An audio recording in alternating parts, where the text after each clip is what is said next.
If you were fortunate enough to be here last Sunday, we had a great time last Sunday. We had just a visual here of Jesus wrapped in the clothes and death cloth, laying here, all laid out for us to observe. And for some of us, it was emotional. For some of us, it was very, very challenging.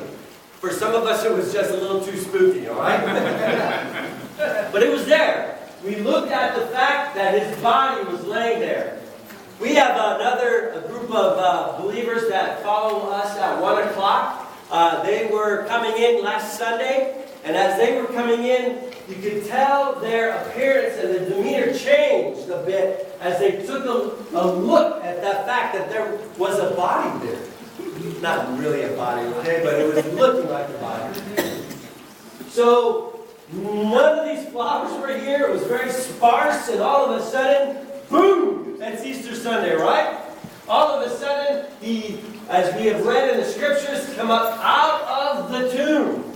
Up out of the tomb. Similar to you getting up out of your seat.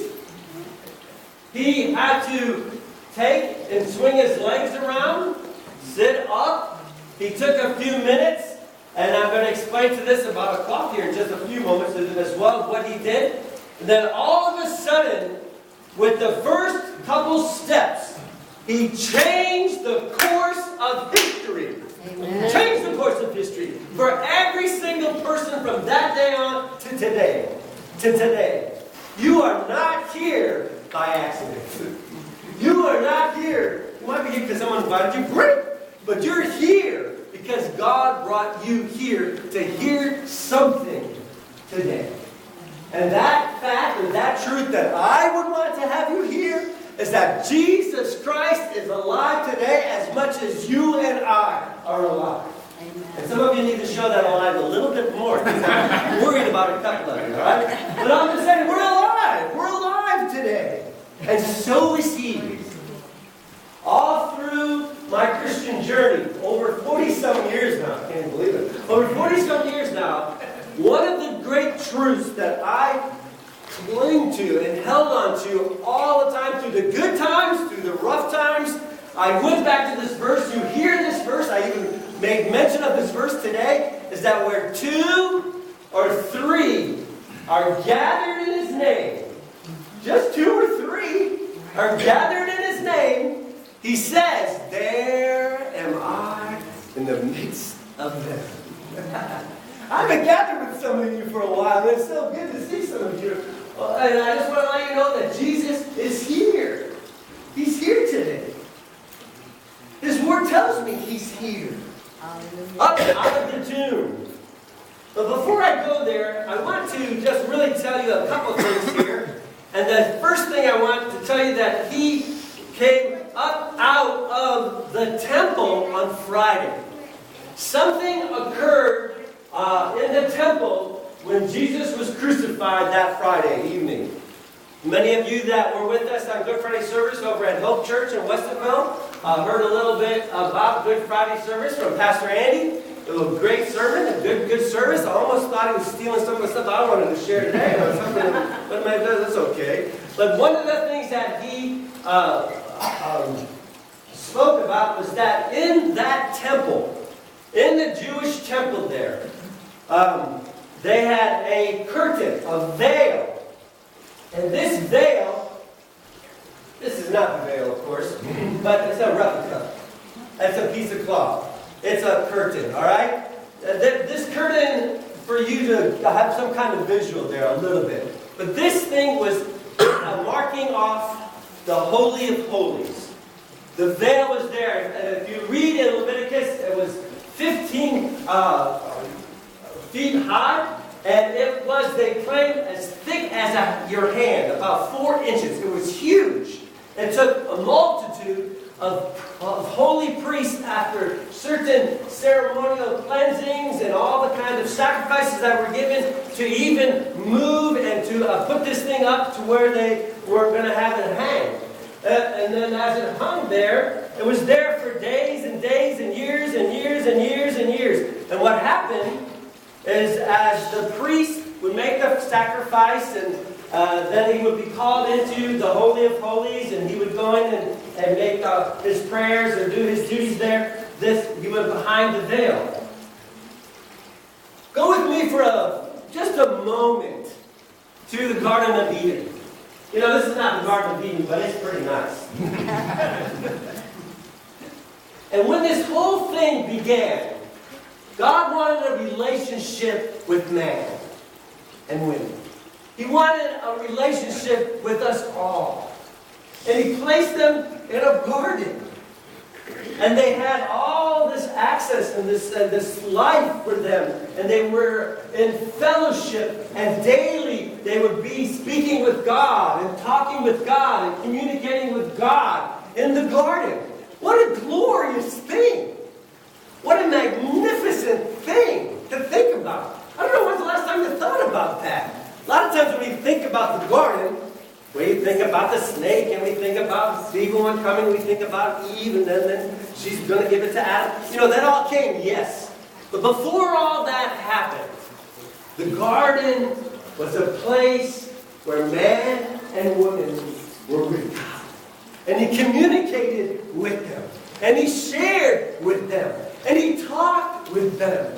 And he loved them. He loved them. And they loved him. We know the sin may have happened. The course of sin took its toll. All of a sudden, now the world was completely changed again because of temptation and of sin. And all of a sudden, the earth was cursed. And all of a sudden, throughout history, as we read through the scriptures, we see where they tried to get back in communication with God, and then they had to do this sacrifice, or they had to build this tabernacle, or they had to follow this leader, and if they weren't pleased with that, they wanted something else, and then they were upset with that leader, and then they said, just give us a prophet. When they got a prophet, they didn't like him, so they said, no, give us another prophet, and then all of a sudden the judges come, and they say, okay, here's a judge for over Israel, and Solomon and Deborah and all their leaders are here, but you know what? They were upset with them because of the sin problem, didn't like them. The tabernacle was placed out there. The temple David built, beautiful. David planned, his son Solomon built. Speaking of sons, it's so good to have you here today. But Solomon built this grand and glorious temple, and they had this veil in that temple, and the Holy of Holies, and all every little rule and every little sacrifice was being followed, and they did what they did. Then they got tired of that. Then they got off course again. And then God was quiet, silent, about 400 years. And then a young girl got pregnant. And Jesus came on the earth. And we know the story of Christmas, that if it wasn't for Christmas, we'd never have Easter. So one of the things that I want to share with you now is that those same group of individual people, the Israelites, with God's people, they put together another standard of rules and added on to that, and added on to that, and added on to that, and made different divisions, and Pharisees and Sadducees, and they had rules, and they had rules, and if you didn't abide this rule, and you didn't abide that rule, you were bad, and it was just a mess. And all of a sudden, Jesus comes with this gospel of love. And does he spend time in the temple? Sure, as he is invited, as long as he can. But what did Jesus do? He was outside the temple, in the streets, with the people. With the people of the earth. With those that were alive at that time. He walked with them. He talked with them. You know the rest of the song. He ministered to them. He spoke to them. He healed them. He delivered them from demonic influences. He made them whole. What was he doing? Setting them free. Setting them free. Man, I would have loved to have been a disciple back then. Wouldn't you? To see this occur. Oh, what happened to all these religious folk? They don't like those rules that Jesus was setting. He's outside the temple. We want God in this box. We want God in the Holy of Holies. We want to keep God contained in the Holy of Holies now. And if you don't look like a Pharisee, dress like a Sadducee, Pharisee, a little further back. And you're just not going to measure up. This Jesus is radical. This Jesus is crazy. We got to do something about this Jesus. So they crucify him. Crucify him. And the moment he died, the thing that is so significant to me is the moment that he died, this is just so small. This thing was huge, giant, and it didn't have two little bony hands on it, all right? It was in the middle of the Holy Holies. It was in a spot every time, every day, the same place. It was there, thick, huge material. But when Jesus died, the thing ripped all the way down, and all of a sudden, God was released to be back in the streets, released to be back in your homes, released to be back in the world. We're out of that box and out of the temple, back into the people, was what Jesus has called us to be. Amen? Amen. Amen.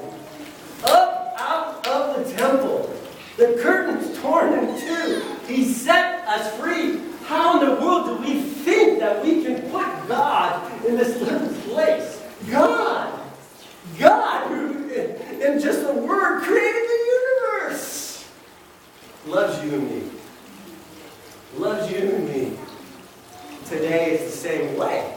We run into these people. We don't do this, this, and this. No, get back in the box. I'm out here where Jesus is. Jesus is with the mud, the mire, the muck. The good times? Yeah. The bad times? Yes. Remember that. Yes. Up out of the temple. Glorious news, yeah? But then we come to today where he comes, we just talked about up out of the temple, but now he is up out of the tomb. Up out of the tomb. The significant thing is that in Scripture, the Gospel writers said that he folded his head wrap that he had about him and placed it on the tomb there and then left. Some people think, well, that's nice. It means I can tell my kids to clean their room. Jesus cleaned his room before he left, right? So then he was thinking, godliness is, cleanliness is like godliness. That's not biblical either. It's a good thought, but it's not biblical. The thing is, there's a reason why. The reason is that many of the Bible scholars have is that many times when a master was at the table and they were eating, there'd be a cloth there for him. And the servant would come before the meal. He would make sure that the cloth was there, all folded nice and neat. And then he would stay out of the picture. He would watch. The master would come in. The master would eat his meal. The master would then do one of two things. If the master refolded his napkin and set it down and got up from the table, the servant stayed over here. There's a reason for that. If the master took his cloth and just kind of bundled it up and left it on the table, he had cleaned his face, cleaned his hands, cleaned his beard, whatever, and left it like that, the servant knew he was done. You know, even today, many of you know that I also serve at a restaurant here in Easton. It's a high-end restaurant. It's a lot of fun, good contacts there. People are hearing about Jesus, and that's what I'm excited about. But one of the things, if one of our guests at our table gets up and uses the facilities, we quickly are to be watched, come over to there, take their napkin, refold it like it was when they came, put it back on, and then we're out of the picture again. So they came and they went, oh, it was nice and easy. So they do that. If they bundle it up and put it on their plate or next to the plate, we know they're finished. So, what that means is, when they saw the fact that it was folded, placed on the table, the master was going to come again. Some of you got that already, didn't you? When the servant of the Most High God, the glorious Son of Man, got up, he folded this to let us know, according to Bible scholars, and to me, hey, listen, I'm coming again. Amen. Hallelujah. I'm coming again. You know, he is coming again. He's coming again. Even though time goes on and time goes on and time goes on, and you've seen that, well, we heard this for generations and generations and generations. And I brought to you a new truth last Sunday, and I want to just reiterate it, is the fact that this generation is probably the first generation who can literally, through the use of technology, get the gospel message literally around the world in their lifetime. In their lifetime. I get up early on Sunday morning. I love to get up early. I like the sunrise and I like sunsets. Sunsets at the beach are my favorite. Sunrises are awesome. This morning, because of technology, my friends in Thailand were posting the sun. I saw the sunrise in Thailand. Then all of a sudden, my friends in Africa were on saying, He is risen, and there's a sunrise. There's a sunrise in Africa. Awesome. Then all of a sudden, my friends in Germany at the Black Forest Academy were getting up, and they were praising the Lord, and they were at service, and guess what they were posting? Sunrise service. Oh, there's a sun in Germany, you know? And all of a sudden, about 7:20 this morning, here comes the sun in Ohio. In Columbus. My friends, listen. If this was out and about, and if Mary had one of these when she went to the tomb, everybody would know within seconds he's alive, he's not here. Our world. You have the capability, this generation, to get the gospel message out far better than any of us older folks have ever had the ability to do. I'm telling you, I was in Germany this morning. I was in Africa this morning. I was in Thailand this morning. And if I would have punched some of my other friends, I'd get up and get showered. I could have been in Japan. I could have been in Malaysia. I could have seen my friends all literally in France that are there. They're celebrating. My friends, up out of the temple, up out of the tomb. He's never going to die again. He's living forever and ever and ever. And just because he's alive, we can hold on to the truth that this book says he's coming back again. One of the things he said to the two guys on the road, hey, listen, didn't you pay attention? Really, that's kind of what it was. I told you I was coming again. I told you I would rise from the dead. I told you. I communicated this to you. Then he went back and reiterated it for 7 miles. From Moses to Jesus. My friends, you can rest assured that it's a fact that one of these days, he's coming back. He's coming back.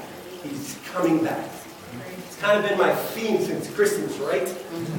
I have never felt more confident in this world that he is coming back and that we are closer to that return than we have ever been before. Amen.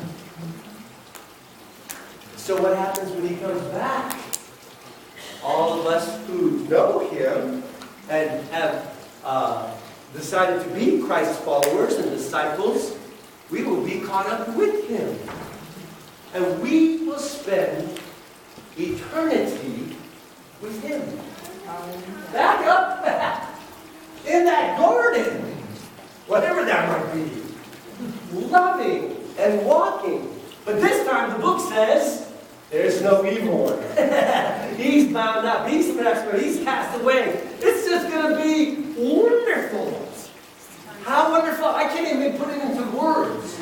All I'm telling you is this, read Revelation, ask God to open up your spiritual understanding like he did those two guys on the road to Emmaus, and he will confirm to you through supernatural peace that he's coming again.